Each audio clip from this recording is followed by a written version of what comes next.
नमस्ते गाइस, और आज की फाइट वीडियो में सबसे पहले बात करते हैं यूएफसी की new pound for pound rankings के बारे में। तो यूएफसी 294 होने के बाद new pound for pound rankings आ चुकी है, जिधर हम देख सकते हैं lightweight champion Islam Makhachev number 3 से नंबर 2 पर आ गया है, whereas featherweight champion Alexander Volkanovski जो नंबर 2 पे था वो नंबर 2 से नंबर 3 पर आ गया है। इसी के साथ हैवीवेट चैंपियन जॉन जोन्स ने अपनी रैंकिंग को रिटेन किया है, जिधर वो यूएफसी का number 1 pound for pound fighter है। अब इसके बाद कमारू उस्मान की बात करें तो कमारू उस्मान की रैंकिंग को बहुत बड़ा सेटबैक लगा है, जिधर कमारू उस्मान नंबर 7 से नंबर 13 रैंक पर चले गया है। और बीच में बाकी fighters like Sean Strickland, Israel Adesanya ये सब एक एक रैंक ऊपर चले गए हैं। अब हामजा चिमाएव की बात करें तो मिडिलवेट डिवीजन में कमारू उस्मान को डिफीट करने के बाद हामजा चिमाएव मिडिलवेट डिवीजन में टॉप 10 में एंटर हो चुका है, जिधर हामजा चिमाएव नंबर 9 स्पॉट पर है। कमारू उस्मान स्टिल वेल्टरवेट डिवीजन का नंबर 1 फाइटर है, वेयरएज कोबी कविंटन का रैंक अब नंबर 2 से नंबर 3 पर आ गया है और बिलाल मोहम्मद का रैंक नंबर 3 से नंबर 2 पे आ गया है। आज की नेक्स्ट फाइट वीडियो में बात करते हैं हामजा चिमाएव ने क्या कहा मिडिलवेट चैंपियन शॉन स्ट्रिकलैंड के बारे में। तो प्रीवियस वीडियो में मैंने इस चीज को कवर किया था कि हामजा चिमाएव की फाइट के बाद शॉन स्ट्रिकलैंड का यह कहना था कि वो हामजा चिमाएव से इंप्रेस नहीं था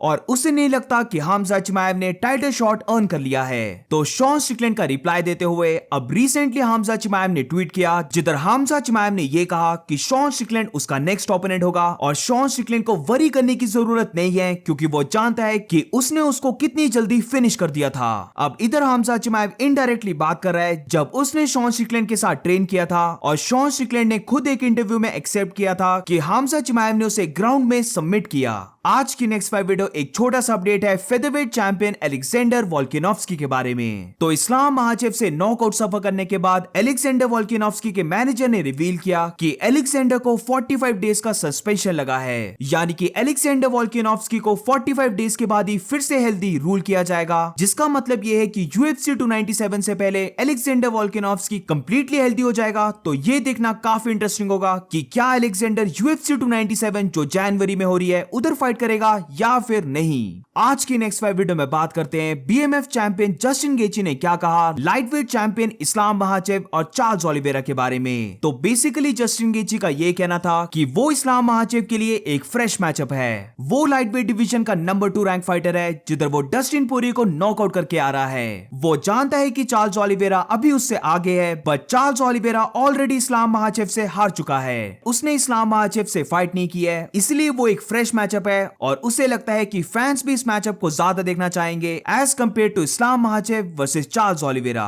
उसने इस स्पॉट को अर्न किया है और वो चाहता है कि वो इस्लाम महाचेव से फाइट करे। क्या इस्लाम महाचेव बीटेबल है वो इसके बारे में नहीं जानता, बट फाइट में वो अपना 100% देने वाला है। So what do guys think, Charles Oliveira या फिर जस्टिन गेची, इन दोनों फाइटर्स में से कौन सा फाइटर तुम देखना चाहते हो जो इस्लाम महाचेव के साथ फाइट करे? Let me know in the comments. आज की नेक्स्ट फाइट वीडियो में बात करते हैं जॉनी वॉकर ने क्या कहा उसकी no contest fight against Magomed Ankalaev, जिधर उसने रिवील किया कि डॉक्टर ने उससे कौन से क्वेश्चंस पूछे और उसका मैसेज टू मैगोमेड अंकलाएव। तो सबसे पहले जॉनी वॉकर ने ट्वीट किया, जिधर उसने ये कहा कि वो ऐसे रूल को क्यों फॉलो करे जिसको ब्रेक करने के बाद भी उसे पनिशमेंट ना मिले। अगर मैगोमेड अंकलाएव एडवांटेज लेने के लिए इलीगल थिंग्स को कर सकता है तो नेक्स्ट टाइम वो भी ऐसा करेगा और नो कॉन्टेस्ट ले लेगा। तो अगर कोई फाइटर अपने ओपोनेंट के बॉल्स को किक कर देता है, बिहाइंड द नेक और स्पाइन के पंचेस थ्रो कर देता है या फिर इवन किसी को किल भी कर देता है, देन नो वरीज, वो सिर्फ एक नो कॉन्टेस्ट होगा। इधर basically Johnny walker MMA rules को ट्रोल कर रहा है, क्योंकि उसके अकॉर्डिंग ये नो कॉन्टेस्ट नहीं बल्कि डिस्क्वालिफिकेशन विन होनी चाहिए थी।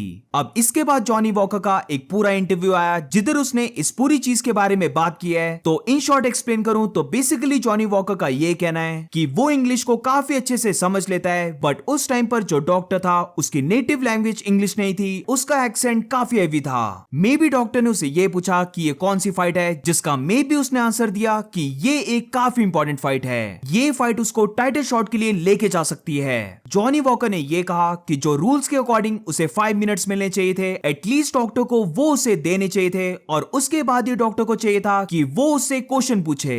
उन्होंने उसको जरा भी टाइम नहीं दिया काम डाउन होने का, और जब ये फाइट एक नो कॉन्टेस्ट हुई तो वो काफी ज्यादा डिसअपॉइंटेड था, क्योंकि सेम चीज जब पीटे आने की थी एल्जिमेन स्टर्लिंग के अगेंस्ट तो एल्जिमेन स्टर्लिंग को विन दे दी थी। वो नहीं चाहता था कि वो ऐसे विन करे, बट एटलीस्ट अंकलाएव का एक पॉइंट डिडक्ट होना चाहिए था और ये फाइट कंटिन्यू होनी चाहिए थी। मैगोमेड अंकलाएव का ये काफी डर्टी मूव था और वो इस चीज से अपसेट है। उसने इस फाइट के लिए काफी हार्ड वर्क किया था, जिधर उसका फ्यूचर, उसका करियर, उसकी फैमिली, उसका सब कुछ डिपेंड करता है फाइटिंग में, और इसीलिए जब ये फाइट एक नो कॉन्टेस्ट गई तो उसने अपने माइंड को लूज कर दिया, जिधर उसे ये लगा कि अब वो हर किसी के साथ फाइट कर लेगा। उसने इस फाइट के लिए बहुत ज्यादा मनी को स्पेंड किया था और अब उसको ये भी नहीं पता कि यूएफसी उसे कितना मनी देगी। अब इसके बाद जितनी भी उसकी फाइट चली अगेंस्ट मैगोमेड अंकलाएव, उसके बारे में जॉनी वॉकर का ये कहना था कि वो इस फाइट में काफी अच्छा कर रहा था और मैगोमेड अंकलाएव ने एक भी सिग्निफिकेंट स्ट्राइक उस पर लैंड नहीं की, और जो अंकलाएव ने उस पर स्ट्राइक लैंड की वो एक इल्लीगल नहीं थी। वो 100% कॉन्फिडेंट था कि वो अंकलाएव को नॉकआउट करके उसे फिनिश कर सकता था, बट अब ये चीज बहुत डिसअपॉइंटिंग है। Yeah, he asked me if I want to continue to fight. I said yes. He said where I was. I don't want to say the wrong question because I know what that was assignment, like he was doing the test, right? Yeah. And I want to say the right answer. So I thought to say Abu Dhabi, like if Abu Dhabi, no Abu Dhabi. Then I said, I'm on the desert, bro. I'm here. I'm good, you know. And then do you think he didn't like that answer? You said so. He asked you, "Where are you right now?" And you said, "I'm in the desert." I said on the middle of the, on the sand, bro. I'm on the desert. I'm in the Middle East, you know. And you were you? And he also, you know, I can speak good English, you know. And then the doctor wasn't on his native language, so he probably have a very heavy accent as well. I understand what he wants to say, but also and में Magomed Ankalaev को message देते हुए Johnny walker ने ये चीज की। Final thing, if he's watching, what is your message to Magomed Ankalaev?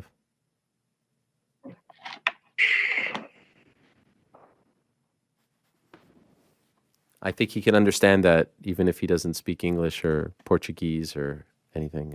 आज की नेक्स्ट 5 वीडियो में बात करते हैं पोलो कोस्टा ने क्या कहा हामजा चिमाएव के बारे में। तो पोलो कोस्टा का ये कहना है कि नर्ड्स हामजा चिमाएव को एक हीरो की तरह वर्शिप करते हैं, बट हामजा चिमाएव अभी बिग फाइट्स के लिए रेडी नहीं है। तो पोलो कोस्टा का ये कहना है कि मे बी हामजा चिमाएव के पास पोटेंशियल है, बट अभी वो नो वे बिग फाइट्स के लिए रेडी है। अगर कमारू उस्मान फुल ट्रेनिंग कैंप के साथ फाइट करता तो कमारू उस्मान फिर हामजा चिमाएव को बीट कर देता। पोलो कोस्टा ने इसके बाद ये भी कहा कि हामजा चिमाएव को सिर्फ किड्स ही फॉलो करते हैं, और जैसे कि वो किसी कार्टून में किसी एक चीज को हीरो बना लेते हैं, सेम वे से नर्ड्स इधर हामजा चिमाएव को हीरो बना रहे हैं। Maybe he has potential, but he's not ready to big fights, to super fights. Kamaru with full camp, all the smoke him, and yes, and yeah, I think these guys who support him, who is, you know, so fanatic with him, is just kids who see on him Western guy who can represent them or their weakness, something like that. It's a kind of nerds. When nerds look for somebody, you know, in the cartoons, and oh, this is my hero. But for you. For example, for you who is a long time on this sport, you know, you have seen everything already, and yeah, I'm pretty sure you can recognize when the guy is ready to big things or not. And I don't believe he's ready, you know, right now. आज की next 5 video में बात करते हैं heavyweight fighter सर्गे Pavlovich के बारे में। तो सर्गे पाव्लोविच ने रिवील किया कि वो UFC 295 की main event Jon Jones versus Stipe Miocic की फाइट का एक बैकअप फाइटर होगा। रिसेंटली ट्वीट करते हुए सर्गे पाव्लोविच का ये कहना था कि नवंबर 11 अब ऑलमोस्ट आ चुका है और वो काफी मोटिवेटेड है किसी भी फाइटर को रिप्लेस करने के लिए जो मेन इवेंट में फाइट नहीं कर सकता। अब बेशक सर्गे पाव्लोविच जॉन जोन्स और स्टिपे मियोचिच का एक बैकअप फाइटर है, जिधर अगर जॉन जोन्स जोन्स इंजर्ड होता है तो I am pretty sure Stipe Miocic accept कर लेगा सर्गे पाव्लोविच के साथ फाइट करने के लिए, बट यही चीज मैं जॉन जोन्स के बारे में नहीं बोल सकता। अगर स्टिपे मियोचिच एंड के टाइम में इंजर्ड होता है तो आई एम नॉट श्योर कि जॉन जोन्स सर्गे पाव्लोविच की फाइट को एक्सेप्ट करेगा। अब इसका मतलब ये नहीं है कि जॉन जोन्स किसी भी वे से सर्गे पाव्लोविच से डरता है, but given that Jon Jones ये चीज पहले भी कर चुका है, जिधर जब उसकी फाइट फॉल अपार्ट हुई थी तो चेल सनन जो एक रिप्लेसमेंट फाइटर था उसके साथ जॉन जोन्स ने फाइट करने से मना कर दिया था। तो सिर्फ इसी रीजन से मैं बोल रहा हूं कि ये चीज श्योर नहीं है कि जॉन जोन्स सर्गे पाव्लोविच की फाइट को एक्सेप्ट कर लेगा अगर स्टिपे मियोचिच फाइट के क्लोज में इंजर्ड हो जाता है। आज की नेक्स्ट 5 वीडियो में बात करते हैं मिडिलवेट फाइटर जैरेड कैनेनियर के बारे में। तो 2 दिसंबर जैरेड कैनेनियर और रोमन डोलिट्जे की फाइट होनी थी, बट अब ये फाइट कैंसिल हो चुकी है। रिसेंटली इस चीज का पता लगा कि जैरेड कैनेनियर इंजर्ड हो चुका है, जिधर उसने अपने एमसीएल को ब्रेक कर दिया है और अब वो फाइट नहीं कर पाएगा। ऑल्सो इसी के साथ ये चीज भी रिवील हुई कि जब पॉलो कोस्टा हामजा चिमाएव की फाइट से बाहर हो चुका था तो जैरेड कैनेनियर को भी कॉल आई थी हामजा चिमाएव से फाइट करने के लिए, बट उसके अगले ही दिन जैरेड कैनेनियर इंजर्ड हो गया। तो मे बी अगर जैरेड कैनेनियर इंजर्ड नहीं होता तो वो हामजा चिमाएव से फाइट करता। So that's it for today guys. आज की फाइट वीडियो में बस इतना ही। अगर आपको वीडियो अच्छी लगी हो तो please make sure to like subscribe. मिलते हैं नेक्स्ट वीडियो में।